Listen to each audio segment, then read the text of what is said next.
విద్యాదేవి గారు కూడా లైన్లో ఉన్నారు, వస్తారు. అలాగే పద్మ గారు సూర్యాపేట జిల్లా ఉపాధ్యక్షులు వేదిక మీదకి రావాల్సిందిగా కోరుతున్నాం. కేవలం మహిళా కమిటీని మాత్రమే ఈరోజు, ఎందుకంటే మహిళా దినోత్సవం కాబట్టి వివిధ జిల్లాల నుంచి వచ్చిన జిల్లా బాధ్యులు, రాష్ట్ర బాధ్యులు కేవలం శ్రోతలుగానే కొట్టుకోవాల్సిన పరిస్థితి. Thank you. ఇంకా మహిళలు ఇంకా ఎవరు వచ్చినట్టుగైతే అనిపించలేదు. జిల్లా కమిటీకి ముందుగా అభినందనలు తెలపాల్సిన బాధ్యతలు తప్పనిసరిగా. ఎందుకు అంటే మేము గతం మొత్తం కూడా రాష్ట్ర కేంద్రంలోనే చేశాము.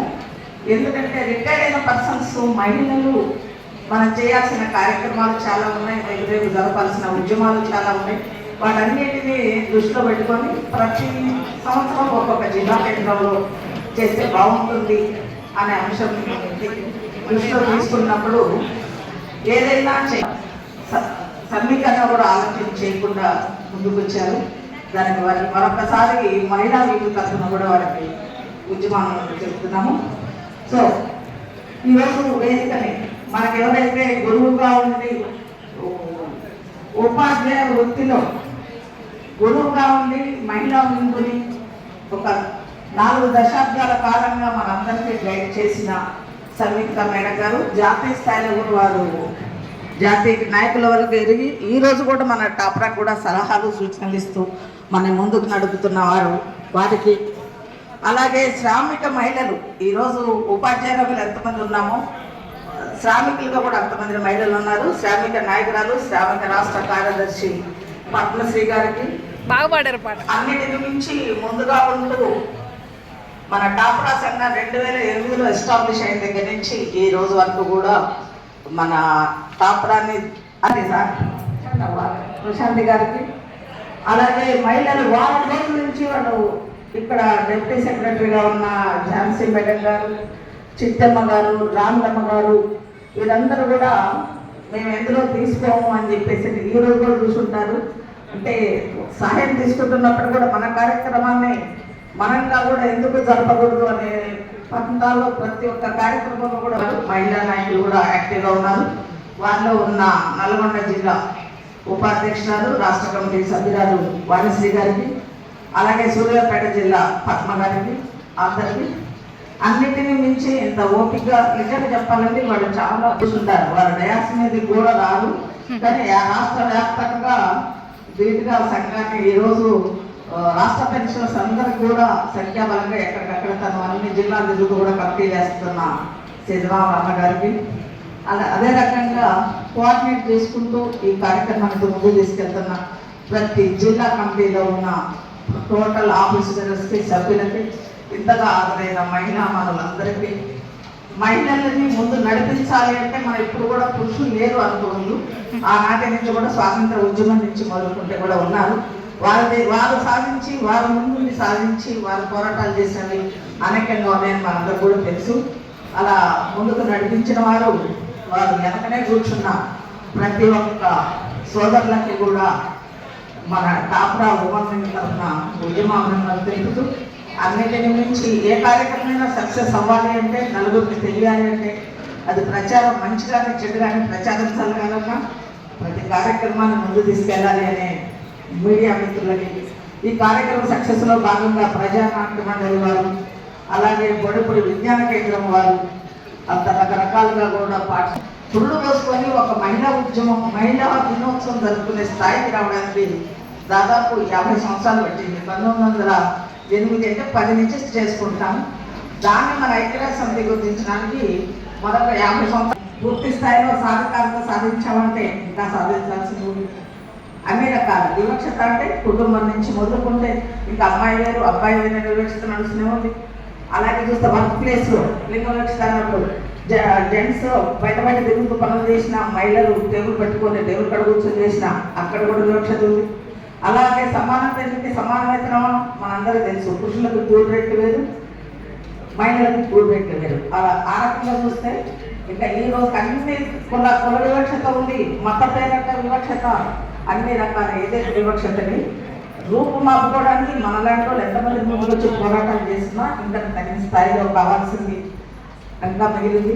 ఆ రకం వచ్చినప్పుడు సాధికారత మొత్తం సాధించామా అంటే పనిచేసే హక్కులు కలిగించాం, కానీ దాంట్లో కూడా సాధికారత సాధించామంటే సాధికారత అంటే ఎప్పుడు మనం సంపాదించిన సంపాదన మీద మనకి హక్కు ఉందా, మనకి నచ్చిన రీతిలో ఖర్చు పెట్టుకోగలుగుతున్నామా, మనకు నచ్చిన పనులు చేసుకోగలుగుతున్నామా, చేసిన పనికి సమాన గౌరవం దొరుకుతుందా, వీటన్నిటిని దృష్టిలో పెట్టుకున్నప్పుడు లేదు. అవన్నీ కూడా మన వక్తలు అతిథులు వారు దాని మీద ఫోకస్ చేస్తారు. సో ఇవన్నీ దృష్టి పెట్టుకుని కొన్ని ఈరోజు ప్రభుత్వం చూసినప్పటికీ గత సరే లేటెస్ట్ 15 సంవత్సరాల చరిత్ర చూసిన ఆ రోజు కేసీఆర్ గారు షీటింగ్స్ అని పెట్టి అమ్మాయిల రక్షణలో కొంత ముందుకు వచ్చారు. ఇప్పుడు రేవంత్ రెడ్డి గారు కూడా ఇంకా చేయాల్సింది చాలా ఉంది, చేశారంటే అదేంటో స్కూటర్లు ఇస్తున్నారు, ఎలక్ట్రికల్ స్కూటర్లు, మహిళలకి బస్ పాస్ కల్పించినందుకు ఈ వేదిక నుంచి వారికి కూడా ధన్యవాదాలు. ఎందుకంటే కొంతమందికి దుర్వినియోగం అవుతుంది, కానీ ఎక్కువ మందికి కూడా అసంఘటిత రంగం వాళ్ళు, ఆశా వర్కర్స్, కేజీబీవీ వాళ్ళు చాలా మంది కూడా వాటిలో ప్రయాణం చేసి రోజువారీ కూలీలకు కూడా అది ఉపయోగపడుతుంది. కాబట్టి వారికి వేదిక నుంచి ధన్యవాదాలు తెలుపుతున్నాం. అదే రకంగా మహిళలకు బస్సులు, షేరింగ్ బస్సులు అని చెప్పేసి సమభావన పథకాల వాళ్ళకి అది ఇవ్వడం కావచ్చు, గ్యాస్ సిలిండర్లో సబ్సిడీలు కావచ్చు, ఇంకా అలా చెప్పుకోతే కొన్ని చేశారు. ఇంకా చేయాల్సిన కార్యక్రమాలు కూడా చాలా ఉన్నాయి. కాబట్టి ఈ ప్రభుత్వం మీద ఒత్తిడి తేవాలన్నప్పుడు కూడా మనం సంఘటన అయిపోయి ముందుకు పోయే దిశగా కూడా ఈ వేదిక నుంచి ఆలోచన చేసుకొని మనం కొన్ని తీర్మానాలు చేసుకొని అన్నిటిని మించి టాప్గా ముసలడమే కదా మనకెందుకు ఈ ఉపాధ్యాయ దినోత్సవం అంటే అన్ని చేయాల్సింది మనమే, చాలా కార్యక్రమాలు చేయాల్సింది మనమే, రెస్ట్ ఉన్నది మనకే, టైం ఉన్నది మనకే. ఇంకా మన ఇంట్లో చేసుకోవాల్సిన కార్యక్రమాలు, పిల్లలు మార్పులు తెచ్చుకోవాల్సింది ఉన్నాయి, డ్రగ్స్ మీద ఇవన్నీ చెప్తూ పోతే నా ఒక్కదానికే టైం సరిపోతుంది. కాబట్టి ఈ యొక్క అవకాశాన్ని ఎంతవరకు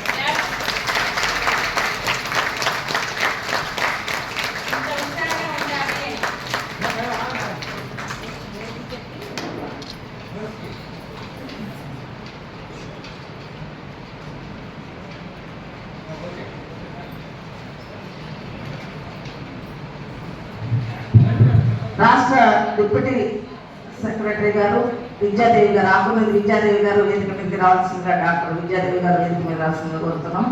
అలానే వరంగల్ జిల్లా ఉపాధ్యక్షులు కళా మేడం గారు కూడా వేదిక మీదకి రావాల్సిందిగా కోరుతున్నాం. అతిపెద్ద సీనియర్ వయస్కులు ఈశ్వరరావు గారు, మన టాప్రా ప్రధాన కార్యదర్శి కృష్ణమూర్తి గారు, వేదిక మీద ఉన్న మిత్రులు, వేదిక ముందున్న మిత్రులందరికీ కూడా నమస్కారం. మహిళా దినోత్సవాన్ని అనేక రకాలుగా జరుపుకుంటూ ఉన్నారు. మహిళా దినోత్సవాన్ని వేడుకగా, మహిళా దినోత్సవాన్ని ప్రచార కార్యక్రమంగా, మహిళా దినోత్సవాన్ని వ్యాపార సంస్థలు, హోటళ్ళ వాళ్ళు, వాళ్ళు అనే తేడా లేదు. మహిళా దినోత్సవం నాడు మొత్తం ఎక్కడ చూసినా పండగ వాతావరణమే కనిపించేటువంటి రీతిలో కూడా దాన్ని హైజాక్ చేసేసారు. మహిళా దినోత్సవం అంటే మహిళలు బాగా తయారవడం, డాన్సులు చేయడం, హాయిగా నచ్చింది తినడం, నచ్చిన పని చేయడం అనేటువంటి దానికి తీసుకొచ్చేసారు. అది ఇవాళ్ళే తీసుకొచ్చారా అంటే గతంలో కూడా ఇలాంటివి జరుగుతూనే ఉన్నాయన్నమాట. సమాజం అభివృద్ధి చెందేటువంటి దశలో, మంచి వైపు అడుగు వేస్తున్నటువంటి దశలో, సమాజంలో ఉన్నటువంటి అందరూ బాగుండాలి, అందులో మనం ఉండాలి అనేటువంటి ఆలోచన ఉన్నటువంటి దశలో అందరూ ఒకే మాటతో అభివృద్ధి పదం వైపు నడిస్తే నష్టం వస్తుంది. కాబట్టి వ్యాపారులకి, పెట్టుబడిదారులకి ఉపయోగం ఉండదు. కాబట్టి ఈ మహిళలందరినీ లేదా ఉద్యమాలు చేసే వాళ్ళందరినీ కూడా పక్కదారి పట్టించేటువంటి ఆలోచనలు సహజంగానే జరుగుతూ ఉంటాయి. అట్లా జరిగేటువంటి క్రమంలోనే మహిళా దినోత్సవాన్ని కూడా హైజాక్ చేసేసారు. అయినా సరే ఉపాధ్యాయులు, ఉద్యోగులు, పదవీ విరమణ పొందినటువంటి వాళ్ళు, అనేక సంఘాల్లో మనలా పనిచేస్తున్నటువంటి వాళ్ళందరూ కూడా ఇప్పటికీ పరిష్కారం కానటువంటి సమస్యలు, పరిష్కారం చేసుకోవాల్సిన సమస్యలు అనేకం ఉన్నాయి సమాజంలో. మనం నోరున్న వాళ్ళం, ఉపాధ్యాయులు మామూలుగా ఏమంటారు, నోరున్న వాళ్ళు అంటారు. బుర్ర ఉంది, బుర్రతో పాటు నోరు కూడా ఉంది. ఆ బుర్రలో ఏమేమి ఆలోచనలు వస్తాయో, ఏం నేర్చుకున్నామో, ఏం చెప్తున్నామో అది నోటితో మనం చెప్పడం కూడా మన కర్తవ్యమని మా ఉపాధ్యాయ సంఘాలు లాంటి వాళ్ళు అనుకుంటూ ఉంటారనమాట. అందుకని మనకు తెలిసిన విషయాలు, 4 విషయాలు మాట్లాడుకుందామని చెప్పేటువంటి ఇలాంటి సమావేశాలు ఏర్పాటు చేసుకునేటువంటి అవసరం మిత్రులారా. అందుకని టాప్ రాని ముందు అభినందిస్తూ రాష్ట్ర స్థాయి మహిళా సదస్సు ఎక్కడ జరుపుతారు అని జిల్లాను అడిగినప్పుడు ఖమ్మం వాళ్ళే ముందడుగు వేసి మేము జరుపుతాం, మా జిల్లాకు రండి, మహిళా సదస్సు ఇక్కడ జరుపుకుందామని పిలుపునిచ్చారు. అందుకు ఖమ్మం జిల్లా టాప్రా వారికి అభినందనలు. అయితే ఇక్కడ హాజరైన వాళ్ళలో టాప్రా వాళ్ళే ఉన్నారా అంటే టాప్రా వాళ్ళు మాత్రమే లేరు. అనేక రంగాల్లో పనిచేస్తున్నటువంటి ఉపాధ్యాయులు, ఉద్యోగులు, మహిళలు అందరూ విద్యార్థులు కూడా కనపడ్డారు. దాంతో పాటుగా మహిళా సదస్సు, మహిళా దినోత్సవం అనగానే ఏదో ఆడవాళ్ళకు సంబంధించిన అంశం అనుకునేటువంటి వాళ్ళు కూడా ఉన్నారు. మహిళా దినోత్సవం అంటే మహిళల సమస్యల గురించి మాట్లాడుకునేది ఏదో తప్ప మహిళలదే కాదు.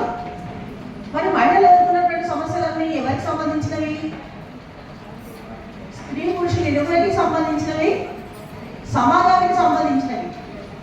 సమాజానికి సంబంధించిన అన్నప్పుడు స్త్రీ పురుషులం ఇరువురము కూడా అందులో పాల్గొని ఎదుర్కొంటున్నటువంటి సమస్యలు ఏంటో, వాటి పరిష్కారాలు ఏంటో, మనం చేయాల్సినటువంటి పోరాటాలు ఏంటో నిర్ణయించుకోవాల్సినటువంటి రోజు అనమాట.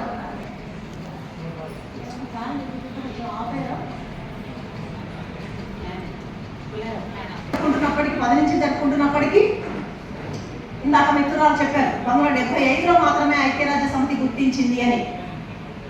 ఐక్యరాజ్య సమితి ఆ రోజుల్లో ఎట్లా ఉందో తెలియదు. ఈ రోజు 3వ ప్రపంచ యుద్ధం లాంటి యుద్ధం జరుగుతున్నా కూడా నోరు మెదపకుండా, ఏం మాట్లాడాలో తెలియకుండా, ఏం మాట్లాడితే ఏమవుతుందో తెలియకుండా, మాట్లాడడానికి పర్మిషన్ తీసుకోవాలేమో అనే పరిస్థితుల్లో ఇవాళ ఐక్యరాజ్య సమితి ఉంది.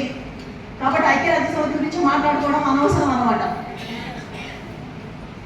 న్యూయార్క్లో కుట్టు పని చేసేటువంటి కార్మికులు గంటల తరబడి విశ్రాంతి లేకుండా పనిచేసేటువంటి పరిస్థితులలో పారిశ్రామిక విప్లవం వచ్చిన తర్వాత, అంటే మన దేశంలో విదేశాల్లో, ఇతర దేశాల్లో కూడా వ్యవసాయం తర్వాత పరిశ్రమలు ఎప్పుడైతే 16-17 శతాబ్దంలో ప్రారంభమైందో ఇంటి పని వ్యవసాయంతో మాత్రమే గిట్టుబాటు కావడం లేదు. కంపెనీలు పెట్టారు, కంపెనీలో పనిచేస్తే కాస్త ఎక్కువ జీతం వస్తుందేమో అని చెప్పేసి గడప దాటినటువంటి మహిళలు పెనం నుంచి పొయ్యిలో పడ్డట్టు అయింది. పెనంలోంచి పొయ్యిలో పడ్డట్టు అయ్యి ఆ ఫ్యాక్టరీలో విశ్రాంతి లేనటువంటి పని గంటలు, చీకటి గుయ్యారాలు లాంటి పని ప్రదేశాలు, అవతల పోవాలంటే కూడా పర్మిషన్ తీసుకునేటువంటి పరిస్థితులు. ఇదంతా చేసినా సరే ఇంటికి పోయిన తర్వాత పిల్లలకు అడ్డంగా తిండి పెట్టుకునేటువంటి జీతాలు ఇస్తారా అంటే ఆ వేతనాలు కూడా ఇవ్వనటువంటి పరిస్థితులలో వాళ్ళు ఆలోచించి ఇవాళ చచ్చిపోతే రేపటికి 2, కానీ మేము ప్రాణత్యాగం చేస్తే రాబోయేటువంటి తరాల వాళ్ళకైనా సరే పని హక్కు కల్పించబడుతుంది, పని గంటల నిర్ణయం జరుగుతుంది, మెరుగైనటువంటి పని పద్ధతులు, పని పరిస్థితులు ఏర్పడతాయి అనుకుని నిర్ణయించుకున్నారు. వాళ్ళు నిర్ణయించుకొని సమ్మె చేయడానికి సిద్ధపడ్డారు.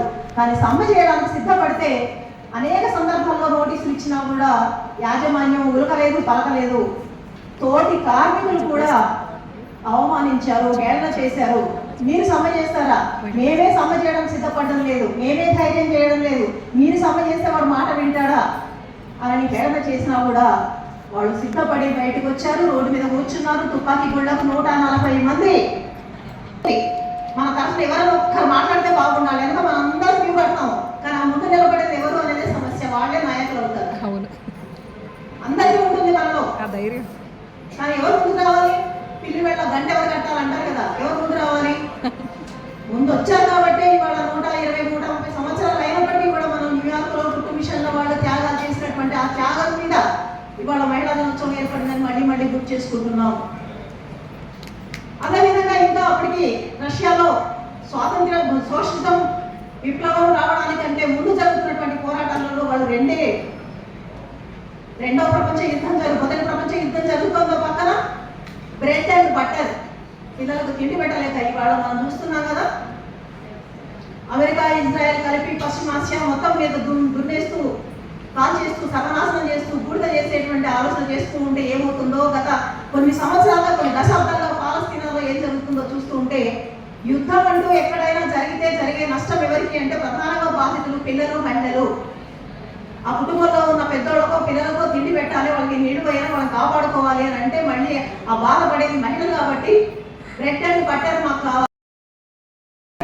ఇంట్లో పిల్లలకు కావాల్సిన, ఆయనకు కావాల్సిన, అమ్మ నాన్న కావాల్సిన అన్ని అవసరాలు తీర్చుతూ ఉంటారు. వాళ్ళు ఏం చేస్తారంటే ఏం చెయ్యరు. జీతభత్యం లేనటువంటి కార్మికులు, ఇంట్లో పనిచేసే మహిళలు. అందుకని మహిళలందరూ కూడా శ్రామికులే. పురుషులందరూ కాదు, పురుషులందరూ శ్రామికులే. పురుషుల్ని శ్రామికులుగా, పనిచేసే వాళ్ళుగా, పని చేయకుంటే వాళ్ళు అసలు ఉండలేని వాళ్ళుగా గుర్తించినటువంటి ఈ సమాజం కోడి పూయ కంటే ముందు నుంచి లేచి రాత్రి అర్ధరాత్రి పడుకున్నా సరే మహిళలు మాత్రం శ్రామికులుగా గుర్తించలేదు. అట్లా గుర్తించని కారణంగానే ఈ రోజు కూడా ప్రపంచ ఆర్థిక నివేదికలో ఇచ్చేటువంటి దాంట్లో, శ్రమశక్తి గురించి ఇచ్చేటువంటి దాంట్లో భారతదేశంలో మహిళలు పని చెయ్యరు అనేటువంటి ఒక రిపోర్ట్ కూడా ఉంటుందన్నమాట. అంటే ఎందుకంటే మనం మన పనిని గుర్తింపు ఇవ్వట్లేదు, గుర్తింపు లేదు అక్కడ. ఆ గుర్తింపు లేని కారణంగా పనిచేయనటువంటి దాంట్లోకి వెళ్ళిపోయాము. ఈ ప్రపంచ ఆర్థిక విధానాలు కానీ లేదా 1990లో వచ్చినటువంటి కొత్త ఆర్థిక విధానాల కారణంగా మొత్తం అంతా అనార్గనైజ్ సెక్టర్కి వెళ్ళిపోయింది. అంటే రెగ్యులర్ వేతనాలు లేవు, రెగ్యులర్ ఉద్యోగాలు లేవు. మాకు చెప్తారు దంచినమ్మకి కుక్కిందే కూలి. ఆ దంచేటప్పుడు, ఒడ్లు దంచేటప్పుడు, పప్పు దంచేటప్పుడు, మనం ఏదో దంచేటప్పుడు నోట్లు వేసుకునేవాడు అనమాట. అదే కూలి వాళ్ళకి అదనంగా కూలి ఇచ్చేటువంటి పరిస్థితి వెట్టి చాకిరీ కాలం కాదనమాట. ఇవాళ ఆ పరిస్థితుల్లో ఉన్నాం కాబట్టి మనం శ్రమజీవులుగా మనం చెప్పుకుంటున్నప్పటికీ కూడా ఆ శ్రమని గుర్తించేటువంటి పరిస్థితి లేదు. అందుకని మహిళా సమస్యలు, మహిళా దినోత్సవం అంటే మహిళా సమస్యలు అంటే ఇంట్లో పనిచేసేటువంటి మహిళల దగ్గర నుంచి ఉద్యోగాలు చేసే మహిళల వరకు కూడా ఈ సమస్యలని గుర్తించాల్సిన అవసరం ఉంది. ఇంకొకటి, మహిళకి అసంతృప్తి, అసమ్మతి, కోపం బాగా ఎక్కువగా ఉంటుంది, రగిలిపోతూ ఉంటారు. దీన్ని కుటుంబ సభ్యులు, పురుషులు గుర్తించాల్సినటువంటి అవసరం ఉంది. ఖలీల్ జిబ్రాన్ అని ఉర్దూ రచయిత, ఆయన చెప్తాడు స్త్రీ పురుషులు భార్యాభర్తలు ఎలా ఉండాలి అంటే ఒకరితో ఒకరు, ఒకరి కోసం ఒకరు, ఒకరితో ఒకరు, ఒకరి కోసం ఒకరు ఉండాలి. అదే సందర్భంలో ఎవరికి వాళ్ళు కూడా బతకాలి. అంటే నీ ఇష్టం ఏమిటో, నీ ఆకాంక్ష ఏమిటో, నీ ఆశయం ఏమిటో, నువ్వేం చేయాలనుకుంటున్నావో అది చేసేటువంటి అవకాశం కూడా ఉండాలి. కేవలం మీకోసం బతకడమే కాదు, పుట్టినప్పటి నుంచి చివరి దాకా ఎవరెవరి కోసం ఉండాలి, ఆడవాళ్ళు ఎవరెవరి కోసం చేయాలో చెప్పబడింది కదా మన సూత్రాలలో, మన స్మృతిలో. అది కాదు, ఒకరి మనసును ఒకరు తెలుసుకుని ఉదయం లేచిన తర్వాత ఛాయో కాఫీని పెట్టుకుంటాం కదా, ఎవరు భార్యాభర్తలు ఎంతమంది పొద్దున్నే పక్క పక్కన కొంచెం ఛాయ్ తాగుతూ మాట్లాడుకుంటారో చేతులు ఎత్తండి. ఎవరు లేరా? ఒక్కదాన్ని 10 చేతులు కూడా రాలేదు. అయ్యో రామా. ముందు అది మొదలు పెట్టండి. కూర్చుని ఒకేసారి టీ పెట్టుకుని కూర్చొని వాకిట్లోనో ముందరలోనో ఎక్కడో దగ్గర కూర్చుని పేపర్ పట్టుకొని, ఫోన్ పట్టుకొని, మెసేజ్ ఏమొచ్చినాయో, మెసేజ్ ఏం పంపాలో చూడకుండా పేరును తీసి పక్కకు పెట్టి ఇద్దరు కాసేపు మాట్లాడుకుంటే కూర్చొని అవుతాం. ఎలాంటి సమాజంలో బ్రతికే రాత్రి కూడా సంసారం చేసినప్పుడు మాత్రమే 3 బాబా పిల్లలను చూసుకోవడం తప్ప పొద్దు నుంచి రాత్రి దాకా పక్క పక్కన కూర్చోవడం కానీ మాట్లాడుకోవడం కానీ కాకుండా పిల్లల్ని పేరు పెట్టి పిలవడం కూడా తప్పు అనేటువంటి సమాజంలో పెరిగినటువంటి మనం ఇప్పుడు పిల్లలు మారుతున్నారు, వ్యవస్థ మారుతున్నారు, చాలా మార్పులు వచ్చినప్పటికీ కూడా పెద్దవాళ్ళని ఎవరినైనా అడగండి మీరు, పిలవకూడదు భర్తన పేరు పెట్టి. నీకేం కావాలి అని అడిగారా ఎప్పుడైనా? గౌరవం ఇవ్వాలని. ఆయనకి ఏమి ఇష్టమో తెలుసు, పిల్లలకి ఏమి ఇష్టమో తెలుసు, ఆమెకి ఏమి ఇష్టమో అని అడిగినటువంటి వాళ్ళు ఉన్నారు. ఉన్నారని నేను చెప్పట్లేదు, 100%. అధిక శాతం ఆమె ఏదో చేసుకుంటుంది, ఆమె ఏమి ఇష్టమో తెలుసు, ఆమె చేసుకుంటుంది కదా. కాదు, మనం ఒక మాట అడగడం వల్ల నగలు, నాణ్యాలు, పట్టు చీరలు, దావతలు తీసుకుపోవడాలు, హోటళ్ళకు తీసుకుపోవడం కాదు. భుజం మీద చెయ్యేసి నేను నీకున్నాను, నువ్వు నాకు, మన ఇద్దరం ఏ విషయాలైనా మన ఇద్దరం పరస్పరం పంచుకుందాము, మార్చుకుందాము అనేటువంటి సంసారాలు ఎక్కడైతే ఉంటాయో ఆ పిల్లల ఎదుగుదల ఒక పద్ధతి ప్రకారం జరుగుతుంది. నిత్యం ఉండేటువంటి కీచులాటలలో ఒకరి మీద ఒకరు విసుక్కోవడం, కసురుకోవడం చేసుకోవడంలో వాళ్ళ అత్తింటి గురించి ఈయన మాట్లాడడం కానీ, ఈయన అత్తింటి గురించి ఆయన మాట్లాడడం కానీ చేసినప్పుడు వచ్చేటువంటి ఘర్షణలో మహిళల్ని ఒక రకంగా విలన్లాగా తయారు చేసి చూపెట్టింది ఈ సమాజం. సహజంగానే నిజంగా సృష్టి క్రమం, సృష్టికి మూలం మీరే, సృష్టికర్తలు మీరే, శక్తులు మీరే, దేవతలు మీరే, అన్నీ మీరే అంటే మేమేం చెప్తున్నామంటే మమ్మల్ని దేవతలను చేసి దండేసి రాళ్ళను పూజించినట్టు పూజించకండి, మనిషిగా చూడండి, మాకేం కావాలో తెలుసుకోండి. ఈ సమాజ అభివృద్ధిలో మేము భాగస్వాములం కావాలని అనుకుంటున్నాము. చదువుకొని ఉద్యోగం చేసింది ఏటీఎం కార్డులు మీ చేతిలో పెట్టి, బ్యాంక్ బ్యాలెన్స్ మీ చేతిలో పెట్టి మాట్లాడడం కోసం కాదు. మీతో పాటు మేము ఉద్యమాల్లో పాల్గొంటాం, మీతో పాటు మేము రాజకీయాలు మాట్లాడతాం, మీతో పాటు మేము రాజకీయ నిర్ణయాలు చేయడానికి చేసేటువంటి శక్తి మాకుంది, అవకాశం కల్పించుకొని అడుగుతున్నాం మేము అని అడుగుతున్నారు. ఇవాళ ఆ అవకాశం ఎప్పుడైనా మన ఇంట్లో ఇచ్చామా, ఇళ్ళలో ఎప్పుడైనా మాట్లాడామా ఆ అంశాలు?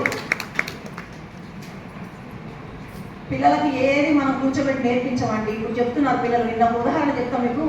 ఇంటర్మీడియట్ ఎగ్జామ్స్ స్టార్ట్ అయినాయి, ఇవాళ నుంచి 10th క్లాస్ ఎగ్జామ్స్ మొదలవుతున్నాయి.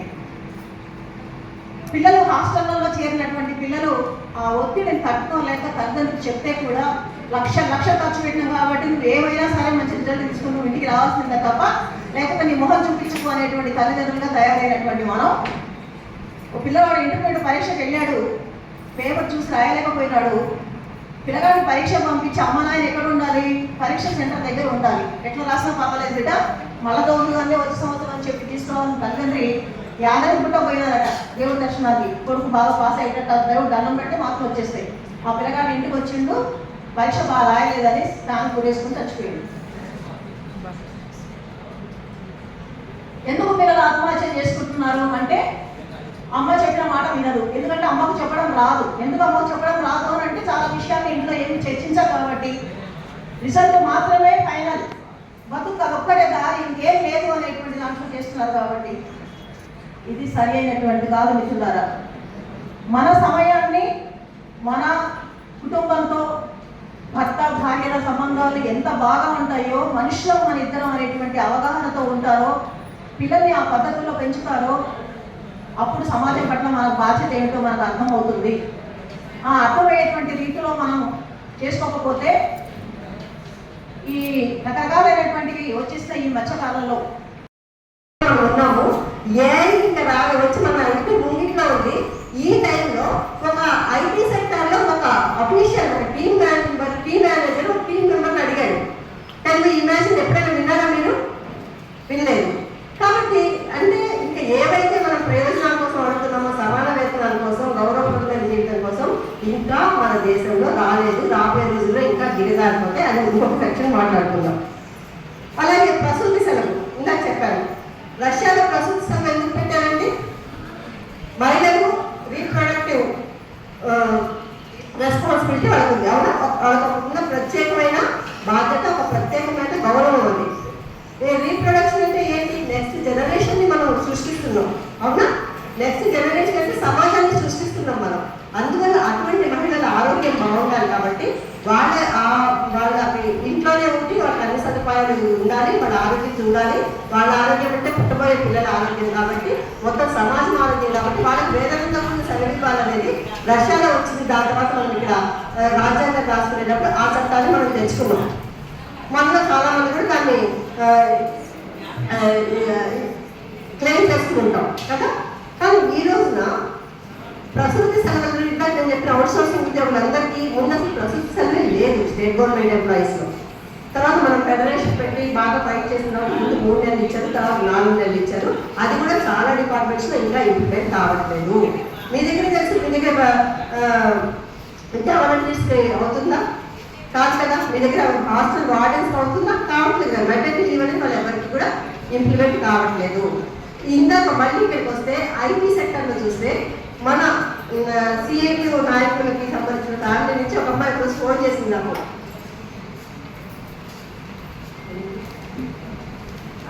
అక్క నాకు అర్జెంటుగా మీరు ఒక సలహా ఇవ్వాలి అని. ఏంటి అంటే ఇది జరిగి కూడా 4 రోజుల క్రితమే అయింది. ఏంటి అంటే ఆ అమ్మాయి పాపం నా ప్రెగ్నెన్సీ వచ్చింది, 3rd month 4th month. మామూలుగా మనం కలీగ్స్తో షేర్ చేసుకుంటాం కదా సంతోషకరమైన విషయం. సహజంగా జెంట్స్ కన్నా లేడీస్ ఎక్కువగా మనకి ఏదైనా మంచి విషయం ఉన్నా, మనకి ఏదైనా విషయాలు ఉన్నా మనం చాలా ఆఫీస్ స్పేస్లో చాలా షేర్ చేసుకుంటాం. బాక్సులు షేర్ చేసుకుంటాం, ఆలోచనలు షేర్ చేసుకుంటాం, దుఃఖం షేర్ చేసుకుంటాం, సంతోషం షేర్ చేసుకుంటాం, అన్నీ షేర్ చేసుకుంటాం. అందువల్ల డాక్టర్స్ ఒక దీంట్లో చెప్పినారు కూడా, రిపోర్ట్లో సర్వే చేసి చెప్పింది ఏంటంటే మహిళల్లో హార్ట్ అటాక్స్ రాకపోవడానికి ప్రధానమైన కారణం ఏంటంటే కన్సీవ్ అయింది నిన్ననే డాక్టర్ కన్ఫర్మ్ చేశారు అని. మీరు నమ్ముతారో నమ్మరు, వితిన్ 2 hours వాళ్ళు వెంటనే మీ సిస్టమ్ లాగౌట్ చేయాలి, మీ క్రెడెన్షియల్స్ ని వెనక్కి చేయాలి, నువ్వు రేపటి నుంచి ఉద్యోగం మానేస్తున్నావని చెప్పారట. ఆమె ఆ చిన్న పిల్ల పాపతో ప్రెగ్నెన్సీ అని తెలిసి ఆనందంగా ఉన్న అమ్మాయికి ఇది ఎంత విషాదం కలిగించింది. కారణం ఏంటి అంటే నేను మెటర్నిటీ వీళ్ళు వెళ్తామని కాదమ్మా, మేము నిజమే చెప్పేయాలనుకున్నాం, మాకు ఎక్సెస్ ఎంప్లాయ్మెంట్ ఉంది, అందుకే కొంతమంది తగ్గించాలనుకున్నాం, ఆ లిస్ట్లో నీ పేరు ఉంది, నిన్ననే చెప్పాలనుకున్నాం, మాకు డిలే అయింది, ఇవాళ చెప్పాము, నువ్వు అట్లా వీళ్ళకు నేను మామూలుగానే తీసేస్తున్నాము అని. లేదు సార్ ఐ వాంట్ కంటిన్యూ అంటే నువ్వు కనుక మేము చెప్పినట్టు లాక్ అవుతావు అయ్యి నీ సిస్టమ్ అవన్నీ మాకు హ్యాండ్ ఓవర్ చేయకపోతే నీ ఇక్కడ ఇది బాగలేదనేసి అంటే సాటిస్ఫాక్టరీ పర్ఫార్మెన్స్ లేదని చెప్పి నీకు సర్టిఫికేట్ ఇస్తాం, అది ఇస్తే నీకు ఎక్కడ కూడా ఉద్యోగం దొరకదు, కాబట్టి నువ్వు అది చేస్తావో ఇది చేస్తావో నీ ఇష్టం, కోర్టుకి వెళ్ళి నీ ఇష్టం అని చెప్పారంట. కానీ ఇమాజిన్ ది సిచ్యుయేషన్, మనకి భారతదేశానికి స్వాతంత్రం వచ్చి 78 ఏళ్ళు అయింది, మనకి చట్టాలు వచ్చి 75 ఏళ్ళు అయింది, ఇవన్నీ వచ్చి కూడా ఈ రోజున ఒక highly educated women is facing this problem. ఇంకా ఇలాంటప్పుడు అసంఘటిత రంగంలో ఉండే కార్మికుల పని ఏంటి, అసంఘటిత రంగంలో ఉండే మహిళల పరిస్థితి ఏంటి, ఇది కూడా మనందరం కూడా ఆలోచించుకోవాల్సిన పరిస్థితి. అలాగే పని ప్రదేశంలో సౌకర్యాలు రక్షణ డ్యూటీ చేసి అమ్మాయి రెస్ట్ తీసుకున్నట్టు వెళ్తే ఆ హాస్పిటల్ లోపల దాకా వచ్చి ఆమె అత్యంత కిరాతకంగా రేప్ చేయడమే కాకుండా చంపేశారు. ఎక్కడ జరిగింది ఇది? వర్క్ ప్లేస్ లో జరిగింది, రోడ్డు మీద కాదు, బస్ ఎక్కడో కాదు, తెలియని చోట కాదు, అరణ్యంలో కాదు, కలకత్తా నడిగొట్టులో ఉండే ఆర్జికల్ హాస్పిటల్లో జరిగింది. అప్పుడు మనం ఎంతమంది స్పందించాము? మనందరం కొవ్వొత్తులు ర్యాలీలు చేశాము, ధర్నాలు చేశాము, నిరసన చేశాము. మీరందరూ పాల్గొన్నారా? దాంట్లో ఎంతమంది పాల్గొన్నారు చేయలేదు? వెరీ ఫ్యూ, చాలా తక్కువ మంది. ఇవన్నీ మనం చెప్పుకునేది ఎందుకంటే సమాజంలో మన చుట్టుపక్కల జరుగుతున్న దానికి మనం ఎవరు బొట్టు పెట్టి పిలవక్కర్లేదు. ఏదైనా జరుగుతోంది కార్యక్రమం అని తెలిసినప్పుడు మనందరం కూడా వెళ్ళి తలో చెయ్యి వేయాలి. వేసినప్పుడే మనం జరుపుకుంటున్న ఇలాంటి సభల గురించి కూడా సార్థకత అవుతుంది. అందుకనే మీకు ఈ విషయాలన్నీ కూడా చెప్తున్నది, మనం పంచుకోవడానికి చెప్తున్నవి ఈ విషయాలు. అయితే అమ్మాయికి ఇప్పటివరకు ఆ తల్లిదండ్రులకి న్యాయం జరగలేదు. అదొకటే కేసా? అలాంటి పని ప్రదేశాలలో లైంగిక వేధింపుల కేసు అనేక వందల వేలు. అదంతా గుర్తించే మనము మేము సిఐటియుగా, ఐద్వాగా, ఇతర సంఘాలన్నింటినీ కలిపి 25 ఏళ్ల క్రితం పోరాటం చేసి, అప్పుడు మీకు అందరికీ తెలిసే ఉంటుంది, విశాఖ తీర్పుని చాలా పెద్ద జడ్జిమెంట్ వచ్చింది. ఆమెకి వర్క్ ప్లేస్లో హెరాస్మెంట్ జరిగితే ఆమె వెళ్ళి ఇతను నన్ను హెరాస్ చేస్తున్నారంటే దానికి సంబంధించిన స్టాండింగ్ ఆర్డర్స్ మా దగ్గర ఏమీ లేవు కాబట్టి మేము అతని మీద ఏం చర్య తీసుకోలేదు. అన్నప్పుడు కోర్టుకి వెళ్ళిన తర్వాత కోర్టు తీర్పు ఇచ్చింది. వెరీ హిస్టారికల్ జడ్జిమెంట్ అని మీరు చూడండి. విశాఖ తీర్పు అని కొంటే ఇవాళ మన అందరికీ ఇంటర్నెట్ అవైలబిలిటీ ఉంది కాబట్టి అది చూడండి. అప్పుడు ఆ జడ్జిమెంట్ చాలా హిస్టారికల్ జడ్జిమెంట్. అది పని ప్రదేశంలో మహిళలకు రక్షించడానికి కొన్ని గైడ్ లైన్స్ ఇచ్చారు. చట్టం చేసేలోపల ఈ తీర్పుని అమలు చేయాలి అని, తీర్పుని చట్టంగా అమలు చేయాలి. ఆ చట్టము ఆ తీర్పుకి వచ్చిన తర్వాత దాదాపు 15 ఏళ్ళు మేము అది ఎక్కిన గుమ్మం దిగని గుమ్మం లేదు, 33% రిజర్వేషన్ లాగానే మేము పుణ్యవతి గారు ఇంకా వైద్య నాయకులు అందరం కలిసి తిరిగిన తర్వాత 2013లో అది వచ్చింది చట్టం కింద. కానీ ఈ రోజుకి ఎన్ని ఆఫీసుల్లో అమలవుతున్నది? ఇన్ని సంస్థల్లో ఇన్ని రకాల దుర్మార్గాలు జరుగుతున్నా కూడా ఇంకా దాన్ని పూర్తి స్థాయిలో ఇంప్లిమెంటేషనే లేదు. ఇంకా పైగా అసలు ఉందని కూడా చాలా మంది తెలియదు. నేను లాస్ట్ ఇయర్ విమెన్స్ డే సందర్భంగా ఒక నర్సింగ్ కాలేజ్కి వెళ్ళాను. నర్సింగ్ కాలేజ్, నా నర్సెస్ కూడా కాదు, నర్సింగ్ కాలేజ్కి వెళ్ళా. అక్కడ ఎవరెవరు ఉంటారు నర్సింగ్ కాలేజ్లో? ప్రొఫెసర్లు ఉంటారు, ప్రిన్సిపల్స్ ఉంటారు, స్టూడెంట్స్ ఉంటారు, పీజీ చేసే స్టూడెంట్స్ ఉంటారు, వీళ్ళందరూ ఉంటారు. వాళ్ళందరూ అడిగా, మీకు ఇంటర్నల్ కంప్లైంట్స్ దీనికి సంబంధించిన ఇంటర్నల్ కంప్లైంట్స్ కమిటీ అని ప్రతి చోట ప్రభుత్వ సంస్థలు జరిగింది. అది తెలుసా? అంతకుముందు బాక్సింగ్ ఛాంపియన్స్ ఉన్నారు, వాళ్ళు దేవతల్లాగా పైకి ఎత్తేసారు. ఎవరు వాళ్ళు? వినేష్ ఫోగట్, విన్నారా? పేరు విన్నారా? వినేష్ ఫోగట్, వీళ్ళందరూ వాళ్ళ మీద వాళ్ళు వరల్డ్ కప్స్ తీసుకొచ్చారు, బయట నుంచి వరల్డ్ ఛాంపియన్షిప్స్ తీసుకొచ్చారు. వాళ్ళ మీద లైంగిక వేధింపులు చేస్తే ఒక బీజేపీ ఎంపీ, ఆయన స్పోర్ట్స్ అథారిటీకి చైర్పర్సన్ గా ఉన్నాడు. ఆయన లైంగిక వేధింపులు చేస్తే వాళ్ళు ప్రధానమంత్రికి చెప్పారు, మినిస్టర్కి చెప్పారు, ప్రజాప్రతినిధులకు చెప్పారు. ఏమి చర్యలు తీసుకోకపోతే రోడ్డు మీదకి వస్తే ఆ బాక్సింగ్ చేసిన రెస్లర్స్ అక్కడ గోల్డ్ మెడల్స్ తీసుకొస్తే ఇక్కడ రోడ్ల మీద వాళ్ళని ఈడ్చి అవతలికి పారేశారు పోలీసులు. అప్పుడు కూడా మనం అనేకమైన పోరాటాలు చేస్తాం, నిరసనలు చెప్పాం. మరి మీరు ఎంతమంది పాల్గొన్నారో నాకు తెలియదు. అంటే ఈరోజు నువ్వు ఏ స్థాయికైనా ఉండు, ఎంత స్థాయికైనా వెళ్ళు, పైలట్గా ఇంకేదలాగా, కానీ లైంగిక వేధింపుల దగ్గరికి వచ్చేసరికి నువ్వు ఒక మహిళని. మొత్తం ప్రపంచవ్యాప్తంగా చూస్తే భారతదేశం మహిళలకి సురక్షితమైన దేశం కాదు అని అంతర్జాతీయ దేశాలు, కొన్ని దేశాలు అయితే వాళ్ళ బిజినెస్ వస్తారు ఇక్కడ టూరిస్టులు, మీరు భారతదేశం వెళ్తే చాలా జాగ్రత్తలు తీసుకోవాలని వాళ్ళకి గైడ్ లైన్స్ ఇచ్చి పంపిస్తున్నాయి. ఇంతకన్నా హీనమైన చరిత్ర ఇంకేమైనా ఉందా? ఒక దేశంలో ఆ ఆడవాళ్ళ పరిస్థితి ఇంత భయంకరంగా ఉంది, ప్రపంచ దేశాలు చెప్పుకుంటున్నాయంటే ఇంతకన్నా హీనమైన చరిత్ర ఒకటి ఉందా? కాబట్టి ఇలాంటి విషయాలన్నింటినీ కూడా మనము అర్థం చేసుకోవాలి. అయితే ఇప్పుడు మనము నిన్న పేపర్లో ఒక ప్రకటన వచ్చింది, నిన్న ఇవాళ కూడా వచ్చింది. ఏంటంటే ఇంకా మనకి స్టేట్ గవర్నమెంట్లో ఉన్నట్టే మెన్స్ట్రువల్ లీవ్ ఇవ్వాలి, ప్రతి ప్రైవేట్ సంస్థలో కూడా మెన్స్ట్రువల్ లీవ్ ఇవ్వాలంటే ఒక జడ్జి తీర్పు చెప్తున్నాడు. ఏంటని ఇలాంటి రూల్స్ కనుక పెడితే ఇప్పుడిప్పుడే మహిళలు ప్రైవేట్ సంస్థల్లో ఉద్యోగాల్లోకి వస్తున్నారు, ఆ యజమానులు ఒప్పుకోరు, కాబట్టి ఏదో ఒక పేరుతో మీరు తీసేస్తారు అని ఒక రకంగా జడ్జిగా చెప్పింది. కరెక్ట్, ఇంకా చెప్పాను కదా నేను, మెటర్నిటీ లీవ్ ఇవ్వాల్సి వస్తుందని తీసేస్తున్నారు మహిళల్ని, సమాన వేతనం అడిగితే తీసేస్తున్నారు మహిళల్ని, తక్కువ జీతం ఉంటే అక్కడ ఉపయోగించుకోవడానికి తీసుకుంటున్నారు, హక్కుల కోసం అడగద్దంటున్నారు. ఈ రోజున ఇంకా ఇంకా ఇంకా పరిస్థితి దిగజారిపోయే ప్రమాదం మనకి ఉంది. వీటన్నిటితో పాటు ఇందాక చెప్పాను, లైంగిక వేదికలు ఒకటే కాదు, అనేక రకాల హింసకి ఈ రోజున మహిళలు గురవుతున్నారు. గత సంవత్సరం ఈ సంవత్సరంతో పోలిస్తే 24-25తో పోలిస్తే ప్రభుత్వం ఇచ్చిన లెక్కలు, ఇదైతే సిఐటి ఇచ్చిన లెక్కలు కాదు, ప్రభుత్వం ఇచ్చిన లెక్కలు ఏంటంటే 30% మహిళల మీద వేధింపులు అనేవి పెరిగాయి, హింస పెరిగిందంట. ప్రతి 100 మందిలో 90% మంది మహిళలు ఏదో ఒక రకంగా లైంగిక వేధింపుకి హింసకి గురవుతున్నారు. మనమే చూస్తున్నాం కదా, ప్రేమించకపోతే చంపేస్తారు, ప్రేమిస్తే చంపేస్తారు, పెళ్లి చేసుకుంటే ఇంట్లో వాళ్ళు చంపేస్తారు, పెళ్లి చేసుకోకపోతే వాళ్ళు చంపేస్తారు. కాబట్టి అంటే ఈ రకంగా హింస అనేది విపరీతంగా పెరిగిపోతుంది. ఆ హింసని అరికట్టాల్సిన బాధ్యత కూడా సమాజంలో మనము ముందుకొచ్చి మనము మరింత పటిష్టమైన చట్టాలు తీసుకురావాలని ప్రభుత్వాన్ని అడగాల్సిన అవసరం ఉంది. కాబట్టి ఇంకా లాస్ట్ ఒకటి నేను చెప్పి ముగిస్తాను. ఈ రోజున షాపింగ్ మాల్స్ మనందరం వెళ్తాం, పండుగ సీజన్ వచ్చిందంటే షాపింగ్ మాల్స్కి వెళ్తాం. మనం షాపింగ్ మాల్స్లో ఎవరుంటారు? మహిళలు. షాపింగ్ మాల్స్లో ఎవరుంటారు? లేడీస్. సేల్స్ గర్ల్స్ ఉంటారు. ఆ సేల్స్ గర్ల్స్ పరిస్థితి ఎప్పుడైనా మీరు అర్థం చేసుకున్నారా? వాళ్ళు రోజు 12 గంటలు నిలబడి పనిచేస్తారు. ఉంటారు. మేము మొన్ననే ఒక రిప్రజెంటేషన్ ఇచ్చాం గవర్నమెంట్కి, రైట్ టు సిట్ అనే ఒక దీంట్లో ఈ మహిళలందరూ వాళ్ళు ఎట్లా వస్తారు? షాపింగ్ మాల్స్ లో పనిచేస్తున్నారంటే చాలా చాలా చిన్న వేతనాలతో పనిచేస్తున్నారు. ఇంట్లో కూడా మందే కదా. స్టేట్ బ్యాంక్ ఆఫ్ ఇండియా ఒక సర్వే నిర్వహిస్తే మహిళలు చేసే కుటుంబ శ్రమని మొత్తం ఆదాయం రూపంలోకి లెక్క పెడితే 20 లక్షల కోట్లు అవుతుందంట సంవత్సరానికి. మనం ఇంట్లో చేసే శ్రమ, పెద్దవాళ్ళని చూసుకున్నాం కానివ్వండి, పిల్లల సంరక్షణ కానివ్వండి, వంట పని కానివ్వండి, మిగిలిన కుటుంబ శ్రమ మొత్తం కలిపితే 20 లక్షల కోట్లు. మన జీడిపి మొత్తంలో 18% మహిళల శ్రమ. దానికి గుర్తింపు లేదు, వేతనం లేదు, అసలు సమానమే విషయమే తెలియదు. అది మన బాధ్యత. కాబట్టి వాళ్ళు ఆ కుటుంబంలో ఆ పరిస్థితి చేసుకోవాలి, బస్ ఎక్కాలి, రావాలి, మళ్ళీ ఇక్కడ పని చేసుకోవాలి, మళ్ళీ బస్ ఎక్కాలి, ఇంటికి వెళ్ళాలి, ఇంట్లో పని చేసుకోవాలి.